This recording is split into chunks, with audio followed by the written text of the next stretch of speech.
Beth, welcome to the show.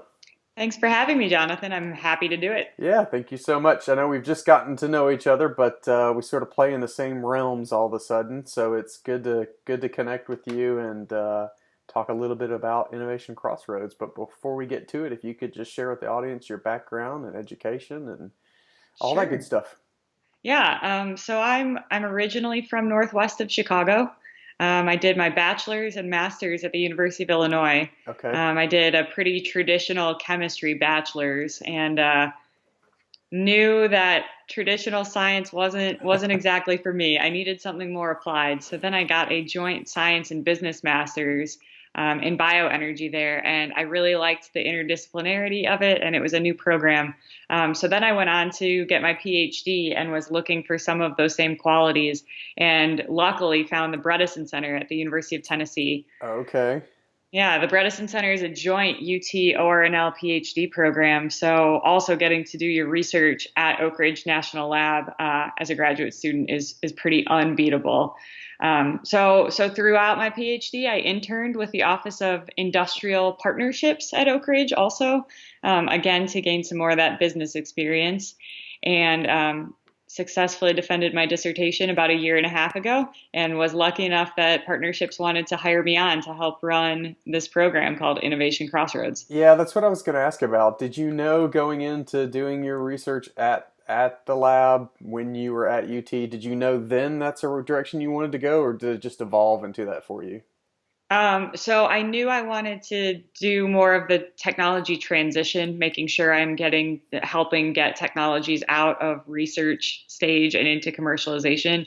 But I didn't know that Innovation Crossroads was going to exist. It just started last September.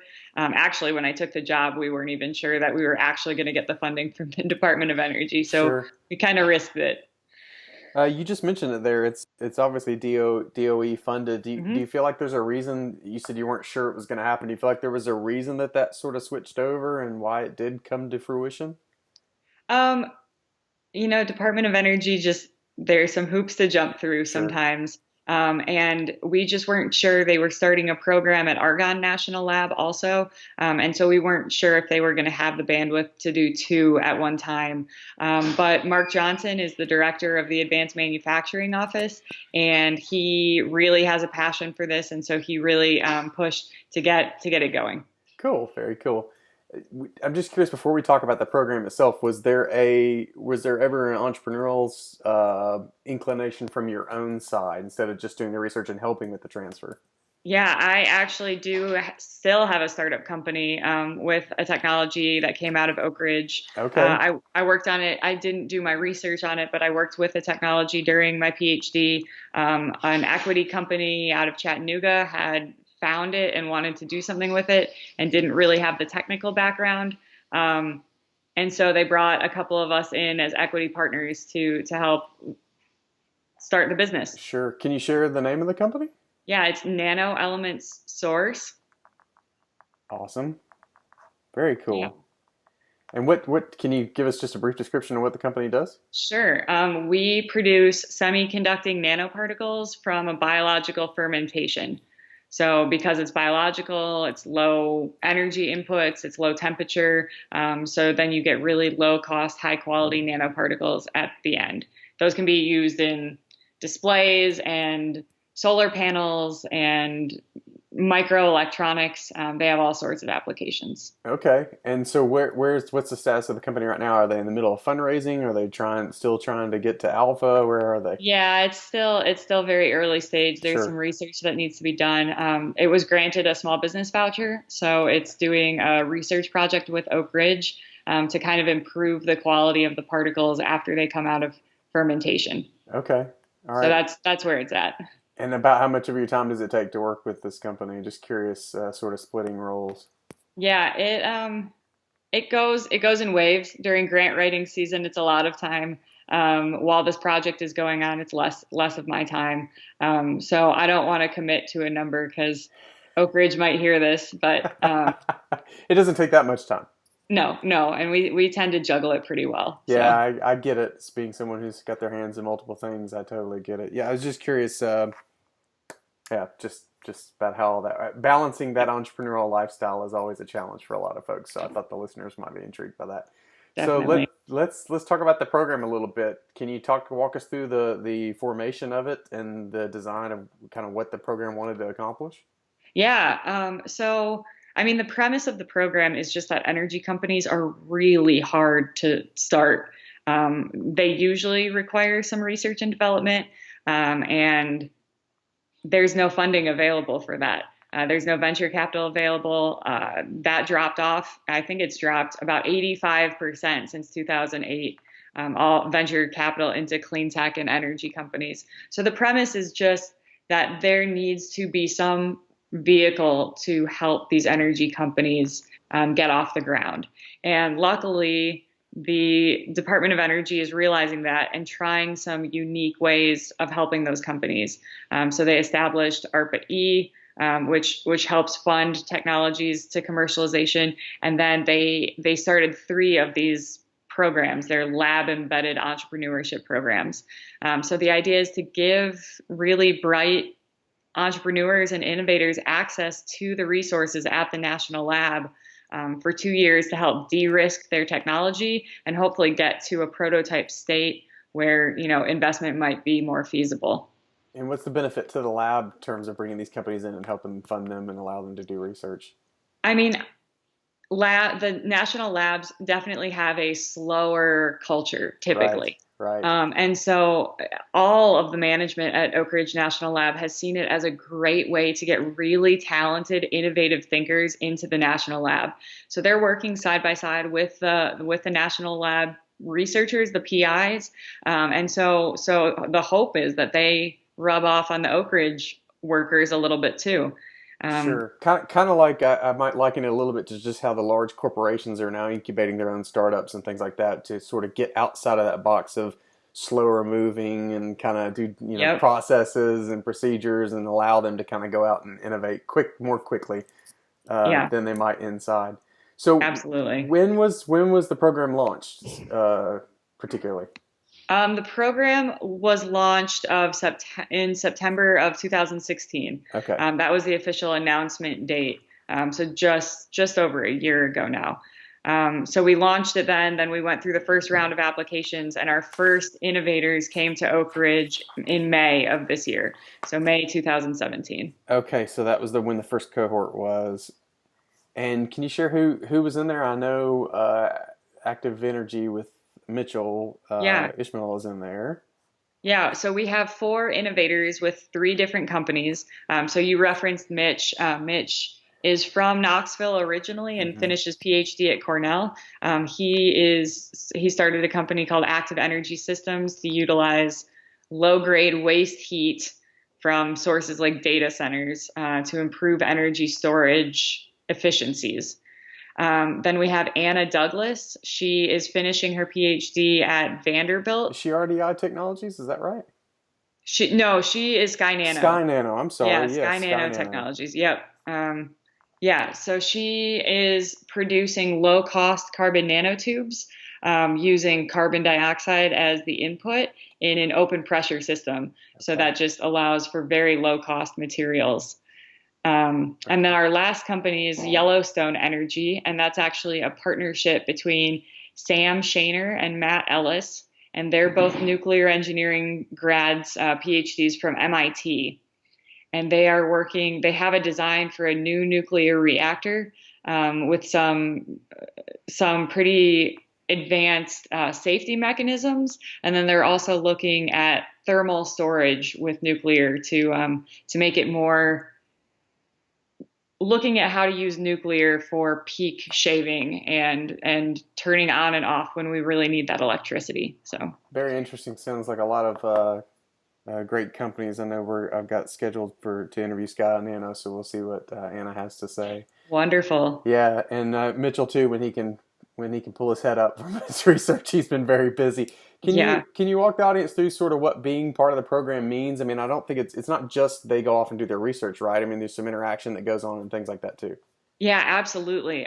So we have a lot of programming for them. They got a crash course onboarding week in May because none of them are from the national lab system. So explaining what that means and going through IP and cooperative research and development agreements so that they can do work at the lab. So and then we do regular programming also. We check in with them every 2 weeks to make sure that they're moving forward and there's nothing that we need to help them with. We have entrepreneurial speaker series, so somebody coming to speak to them about once a month. I mean, obviously, just from explaining the technologies, these individuals are all very strong technically. Right. But what we really try to help them with is the business side of things, where they might not have quite as much as experience. Sure. So we do a lot of business mentorship. We've also partnered with the Energy Mentor Network, and that's an effort between Launch Tennessee and the Tennessee Advanced Energy Business Council. So they'll go through the Energy Mentor Network to get business guidance in that way as well. Okay, so a lot like many what you might call accelerator programs, just trying to provide them access to subject matter experts and strengthening they've got their strength in maybe research and their topic, but they need the business side sort of filled in for them, which Yeah, we see absolutely. quite a bit, right? There's always this technical person and then this business person that sort of come together and make it work for them. So the program provides a lot of that access to the lab. Is there any funding involved with the program? Yeah, actually, the funding is pretty significant. So each of the innovators gets a stipend, a personal stipend for the 2 years of the program. Okay. And that includes health benefits. And then they also get a pretty substantial travel budget. So if they need to go meet with potential customers or go to conferences, that's covered. And then they get $350,000 to spend at the national lab. Wow. Well, that's great. Yeah, I mean, that sounds like a lot, but it goes pretty quickly in a national lab. And they spend that on researchers' time and materials and some equipment. So, well, I appreciate you sharing that information. I wanted to be able to feature that a little bit, the benefits besides the access to resources, but obviously the other financial benefits, because I know that you're in the middle of lining up cohort number 2 right now, correct? We are, yeah. Our applications for cohort 2 opened last week on the 19th. So, okay. And what's the deadline for application? They will be open until October 30th. Okay, at great. 5 p.m. Eastern, and we are cutting it off hard then. and then you're done. I'm just curious. I know you probably won't go into specifics, but have you seen good application flow or? Yeah. Well, so last year, scientists, and I'm guilty of this also, they procrastinate. No, come on. And I mean, we've been taught if you don't wait until the last minute, you could have edited it a little bit more. So I think last year we got 37 applications on the last day. Right. So we have more this year than we had at this time last year. But it's still the numbers low right now. It won't stay low, but how do you get the word out? I'm just curious. How I mean, are you blasting it out to your network? How does that work? Yeah, we have blasted it out. We've done a lot of outreach. We've looked at a lot of universities, like their tech transfer offices, because they typically know if they're graduate students who are working with the technology. A lot of the incubators and energy-related accelerators in the country, we blasted out to them. Okay, so you don't have to be from Knoxville specifically to be able to participate in the program. No, this is definitely a nationwide call. Okay. You have to come to Knoxville for 2 years, but you don't have to be from here. So as long as you're willing to relocate for the duration of the program, you can be from here. And a great program, so it might very well be worth it, and especially to get access to the lab and the people there like yourself and Tom and others. So I could see the true benefit to be willing to do that to get it up off the ground. Yeah, absolutely. You keep mentioning 2 years. Is there a reason that so a lot of accelerator programs are a lot shorter? I think I know the answer, but I'm not going to guess. Is there a reason the program was designed to be 2 years long? Yeah, when it was started, it's an experiment. We don't know exactly how long these companies are going to take, but a few weeks is not enough for, Anna to be able to produce single wall carbon nanotubes repeatedly that can go into batteries. Like that's going to take a while. Right. That's where I was going. I wondered if it was a lot just because they are science based and they take a little bit longer to kind of form and get that momentum rolling because there's a lot of research and testing that goes on and on and on. Yeah, absolutely. So we're just hoping that 2 years is long enough to, with them waking up every single day thinking about it, not having to juggle another job to pay bills. We're hoping that 2 years gives them a good runway to get on their feet. And you mentioned the deadline's October 30th. I meant to ask, how many typically, is there a limit, the number that will be in this cohort? Is it a 4 or 5 kind of limit? Yeah, we're looking for 5 innovators. Yeah, Okay. we would like to help 5 companies. That's what our resources allow us to do. And how often, assuming it goes forward, you've already done one cohort, which was in May, and so we're Mhm. now about, well, we're a year down the road. No, we're not a year down the road. How often do you plan to do a cohort? Is it every 6 month rotation? You think you'll take new applications or?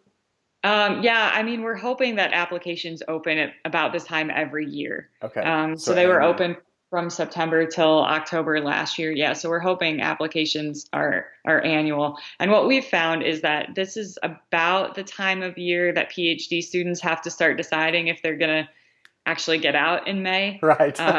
So I know that when I was graduating, this was about the time I started looking for jobs. So we feel that it's pretty in line with a PhD academic calendar.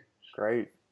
So let's switch gears for just a second. Talk personally about your experience being part of Innovation Crossroads. What have you noticed has been the toughest thing for the entrepreneurs that are part of a startup or a program? What do you feel like Yeah. is the hardest thing?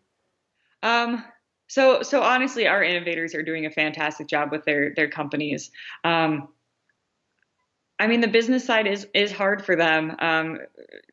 A couple are doing, and they're just at different levels and different speeds as far as their comfort with talking to companies, and going to have meetings with those companies and really being able to explain what they're doing. I will say that they've made incredible progress. We saw them pitch again this morning, and from where they were when they interviewed, Sure. it's night and day. And then the other tough thing, to be honest, is getting them acclimated to the national lab Okay. Just how it works in the atmosphere. in Yeah, yeah, political side and everything else that goes on yeah, and the probably. number of rules that exist. Right. Yep. Yeah, it's a bunch that can happen there. I totally get that. I'm curious, since the business side keeps coming up. I mean, how does that outlook look for companies like this, those that seem to scale and seem to have a chance to commercialize at some point after they're through with the program? What do you see happening for them? Do you see them bringing on business side co-founders or just employees? What does that transition look like? Yeah, I definitely think that so we're helping them structure advisory boards right now, Okay, and we are great. trying to balance the business side. We're trying to get them all to have somebody from industry on their advisory boards.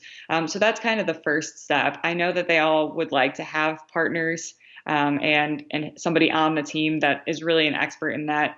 Um, but they can't pay them right now, Right. so Yeah, it's that'll be down the road. kind of tough to do that, but it might come later. I think advisory board's a great thing too to have, is people who are willing to. Yeah, and I always like to stop, Beth, when we get to a really important point. There's been plenty of them already, but I think the listener needs to understand the idea of an advisory board. So could you just give them a sense of what that looks like for these founders?